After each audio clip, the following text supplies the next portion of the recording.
जय मसीह की। आज 17 मई है।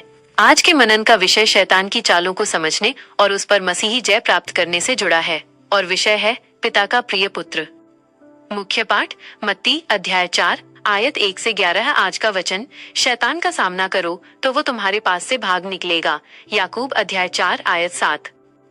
मेरे प्रियो, इस संसार में रहते हुए परमेश्वर के लोगों पर शैतान का आक्रमण विभिन्न रूपों में होता है। आज हम वचन के द्वारा ये सीखेंगे कि जब दुष्ट हमारे आत्मिक जीवन को चुनौती दे तो हम उस पर मसीही जय कैसे प्राप्त कर सकते हैं। आइए इस सामर्थी विषय को 3 मुख्य बिंदुओं में समझें। 1. हमारे मसीही अधिकार को चुनौती। जंगल में शैतान ने जब यीशु की परीक्षा ली तो उसने सबसे पहले यीशु के पुत्रत्व को चुनौती दी। उसने कहा, यदि तू परमेश्वर का पुत्र है। ये केवल यीशु के लिए चुनौती नहीं थी, बल्कि बपतिस्मा के समय स्वर्ग से आई पिता की उस आवाज पर भी हमला था, जिसमें पिता ने कहा था, यह मेरा प्रिय पुत्र है। यहाँ तक कि क्रूस पर भी शैतान ने लोगों के माध्यम से यही कहा कि यदि तू परमेश्वर का पुत्र है तो क्रूस से नीचे उतरा।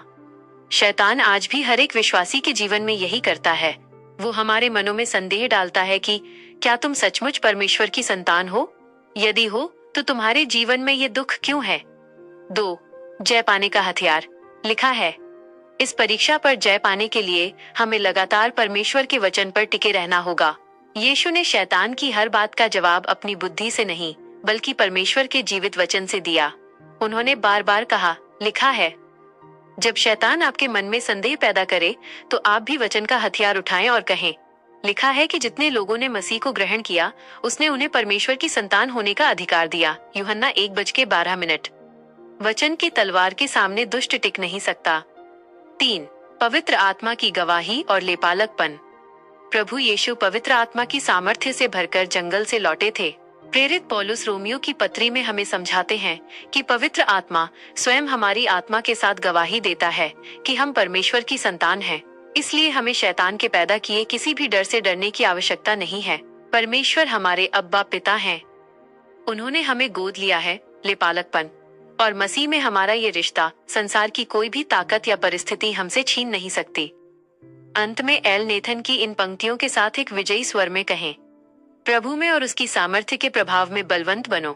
उसके वचन की सत्यता के लिए दृढ़ता से खड़े रहो। घमासान युद्ध में वो आपको सुरक्षित विकास देगा। तुम प्रभु के नाम में विजय पाओगे।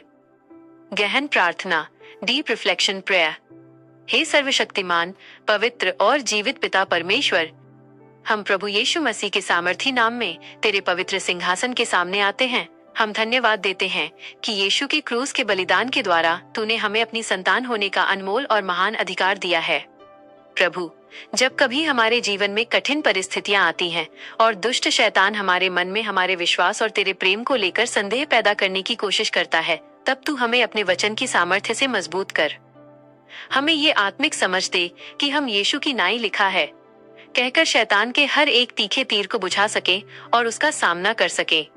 हे पवित्र आत्मा, हमारे हृदय में हर पल ये गवाही दे कि हम परमेश्वर की चुनी हुई और प्रिय संतान हैं।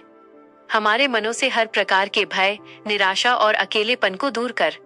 हमें मसीह यीशु में और उसकी सामर्थ्य के प्रभाव में बलवंत कर, ताकि हम हर दिन एक विजयी जीवन जी सकें। ये प्रार्थना हम अपने छुड़ाने वाले और विजयी प्रभु यीशु मसीह के पवित्र नाम में मांगते हैं। आमीन।